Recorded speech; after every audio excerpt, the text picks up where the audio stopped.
নমস্কার বন্ধুরা, স্বাগত জানাচ্ছি আজকের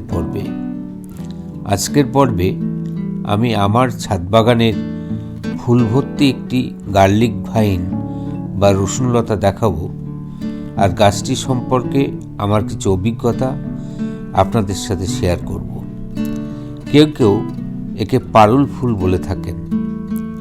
এই ফুলের নাম রসুনলতা হওয়ার একটি সঙ্গত কারণ আছে। এর পাতা হাতে ঘষলে রসুনের মতো গন্ধ পাওয়া যায়। এ কারণে এর ঔষধি গুণ আছে বলে অনেকে মনে করেন এবং নানাভাবে তা ব্যবহারও করেন। গাছে রসুনের গন্ধ থাকায় গাছে কীটপতঙ্গের আক্রমণ হয় না। ছাদ বাগানে এই গাছ থাকলে অন্য গাছও কীটপতঙ্গ থেকে রক্ষা পায়।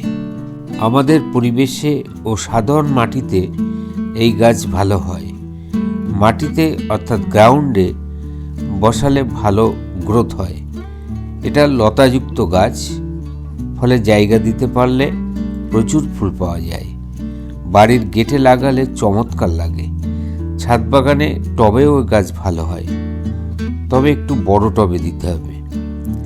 সাধারণত নভেম্বর-ডিসেম্বর মাসে এই ফুল হয়। আমার গাছের ভিডিও করা হয়েছে জানুয়ারি মাসের 2 তারিখে। এই ফুল তৃতীয়বারের ফুল। এর আগে 2বার ফুল হয়ে গেছে, তবে পরিমাণে এবারের মতো নয়, একটু কম। এই ফুল প্রথমে পার্পেল কালারের হয়, আস্তে আস্তে সাদাটি হয়ে যায়। এই ফুল গুচ্ছ গুচ্ছ হয়। রসুনলতা রৌদ্রে ভালো হয়। রৌদ্রে গাছের চেহারা ও ফুলের রং সুন্দর হয়।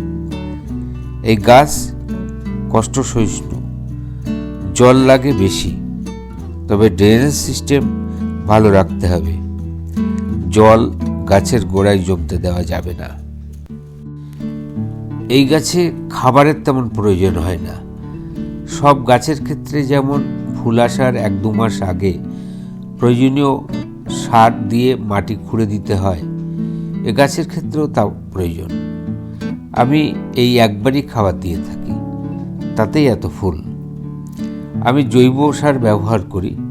জৈব সার ব্যবহার করলে মাটি ভালো থাকে ও বারবার সার দিতে হয় না। একথা আমি বারবার বলে থাকি। বন্ধুরা, আমার অভিজ্ঞতা থেকে যতটুকু দেখেছি, জেনেছি ও বুঝেছি তা আপনাদের সামনে তুলে ধরলাম। এই গাছটি লালন পালন করছি প্রায় 5 বছর, আর ফুল পাচ্ছি 4 বছর। এই ডাল থেকে গাছ হয়, তবে বর্ষাকালে করা ভালো। বীজ থেকেও গাছ হয়, তবে আমি কখনো করে দেখিনি। আশা করি হবে। বন্ধুরা, আমার সাধ্যমতো গাছটি সম্পর্কে আপনাদের অবহিত করার চেষ্টা করলাম। যাদের ছাদ বাগানে রসুনলতা নেই, তারা এখনই সংগ্রহ করুন। আপনার পার্শ্ববর্তী নার্সারিতে নিশ্চয়ই পাবেন। আপনাদের সুস্থতা ও এই পর্বটি সম্পর্কে আপনার সুচিন্তিত মতামতের প্রত্যাশা রেখে শেষ করলাম। ধন্যবাদ।